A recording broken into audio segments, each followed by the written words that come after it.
Hello there, and welcome to the Vision Zero webinar here today. My name is Tobin Copley. I'm the lead for injury prevention and safety promotion with the BC CDC, and I'm placed within the Fraser Health region. Hi everyone, my name is Jasmine Chatrat. I'm the Regional Injury Prevention Lead for Fraser Health as well. Okay, and both Jasmine and I are representing the Fraser Health region, and so accordingly we'd like to acknowledge that Fraser Health provides care on the traditional, ancestral, and unceded territories of the Coast Salish and Nlaka'pamux nations, and is home to 6 Métis chartered communities. This webinar is going across province-wide, so we'd just like to invite you to take a moment to recognize the territories in which you may be situated.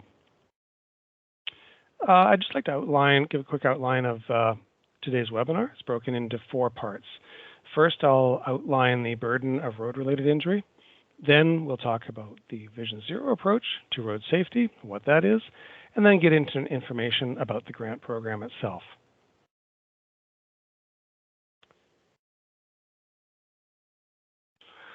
So you might ask, why is public health in the road safety grant business? Well, simply put, it's because the Vision Zero grants we're going to be talking about today support a key public health area. And that's because road-related injuries and fatalities are one of the 3 focus priority areas for Fraser Health's injury prevention program. And as you can see here, the burden of injury from traffic crashes is high. Injuries are not only the leading cause of death for people aged 1 to 44 in BC, but traffic crashes are the leading cause of deaths and hospitalizations within this statistic. Also, these injuries impact our healthcare system and patient flows. It's hundreds of millions of dollars in direct treatment costs, in addition to all the load these crashes put on our already strained healthcare system. And importantly, the burden of injury from traffic injuries is not shared equitably across the population. This graph shows one stark example of this inequity. While we've made really considerable gains in safety for motor vehicle occupants over the last 20 years, these gains haven't been shared by unprotected road users, such as people walking and cycling. In health, we're used to dealing with the wicked problems, that is, problems for which we don't have good options to address the issue and improve outcomes. Road safety isn't one of these issues. We have the research and evidence, and we know what to do. The issue is making it a priority and acting. The concept of Vision Zero and the grant program we're here to talk about today is one way we can make evidence-informed improvements to road safety and address the persisting issue of traffic-related injuries for unprotected road users.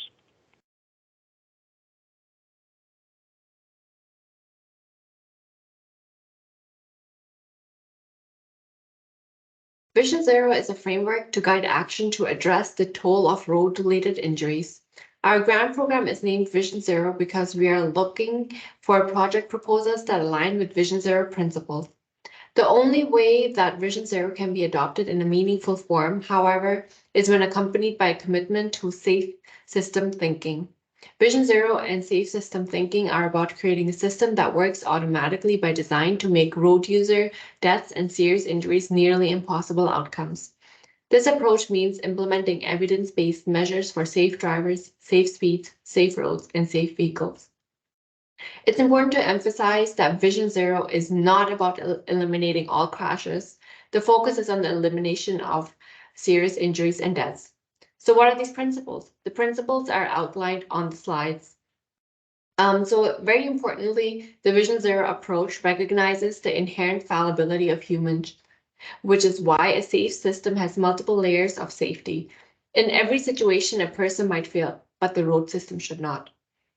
In the Vision Zero perspective, road crashes are not accidents. They are a system failure that can be managed and reduced in systematic ways. The Vision Zero in Road Safety Grant Program helps communities make small steps towards these system changes. The grant provides up to $20,000 of funding for each project. It's aimed at protecting vulnerable road users, people who walk, cycle, or scoot when they travel around their communities. Organizations can use these funds to make infrastructural improvements to roadways enact policies or enforcement measures, launch educational campaigns, or carry out other innovative projects that make traveling safer and more equitable. To date, the program has awarded nearly $1.6 million for 103 projects in 91 communities across BC. We have two streams of funding available. Stream 1 is the general community stream, and Stream 2 is the Indigenous-led funding stream. The activities that are eligible for funding for Stream 1 include, but are not limited to, design and installation of innovative, low-cost road improvements that increase the safety of vulnerable road users. For Stream 2, activities and improvements such as those in Stream 1 are eligible in addition to developmental initiatives such as road safety planning, community consultations, or partner engagement. We also fund initiatives that are aimed to address specific issues such as driver's training, impaired driving, or a bike share program to increase active transportation.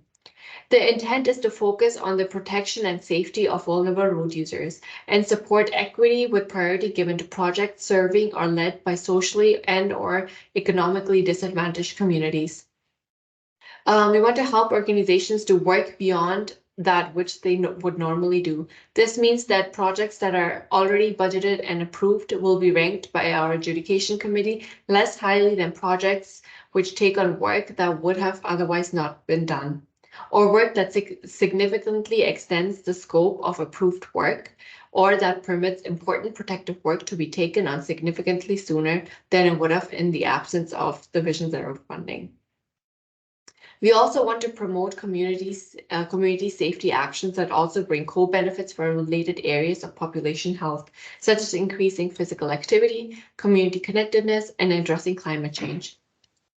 And most importantly, the grant can't be used for roads that are under jurisdictions of the Ministry of Transportation and Infrastructure. We have a mapping tool linked on the Vision Zero website to help you determine if a road segment is under MOTI jurisdiction. Yeah, so I'm just going to talk about the mapping tool. You can use it to check to see if the location you're interested in is on a MOTI road. And we have instructions on how to use the tool on our Vision Zero website.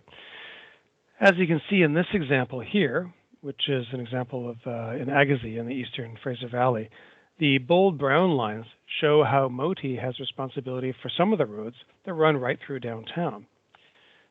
So check to see if your site is in the tool. If it is on a MOTI road, then unfortunately it's ineligible for funding through this grant, but please reach out to your regional injury prevention lead to discuss other options for addressing your safety issues, because we'd really like to hear about them. Now, one way to think about the potential effectiveness of an intervention is to frame it within what is known as a hierarchy of controls. We've included examples along the right side here to show how some common road safety interventions can be slotted into each level of the model.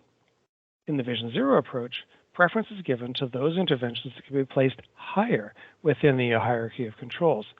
All other things being equal, we'll want to prioritize elimination of the hazard over educating users about how to live more safely with the hazard. So, for example, thinking about proposals to improve safety for pedestrians crossing the street, we can anticipate that our grant adjudication committee will rank proposals to slow traffic and improve lighting at crosswalks higher than proposals for campaigns that tell people walking to wear bright or reflective clothing. There are three main groups of organizations that can apply for funding. These are local governments, Indigenous governments, and non-governmental organizations.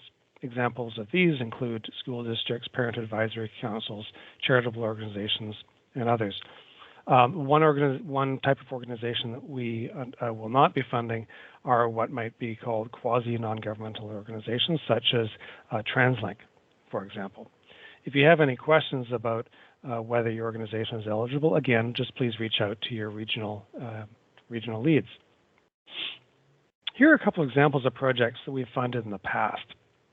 The first one is a project that trialed closing of the street in front of an elementary school to cars during drop-off and pickup times, and opening it up to children and caregivers to reduce traffic risks in front of the school and encourage walking to school. The second one was an innovative project that helped eliminate the hazard of walking along a nearby highway by building a pathway that connected two parts of a community directly.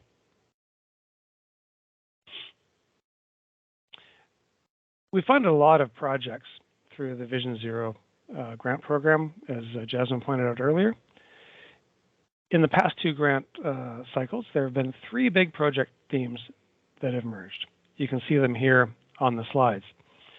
Of course, we're also very interested in learning about, hearing about innovative projects that might try different approaches too. So again, please reach out to your regional leads if you have any questions and bounce ideas off of them. So we really want to encourage innovative projects that try new things, new approaches. So for some examples of what's been funded in the past, all of our projects and a brief description of them are on the project website.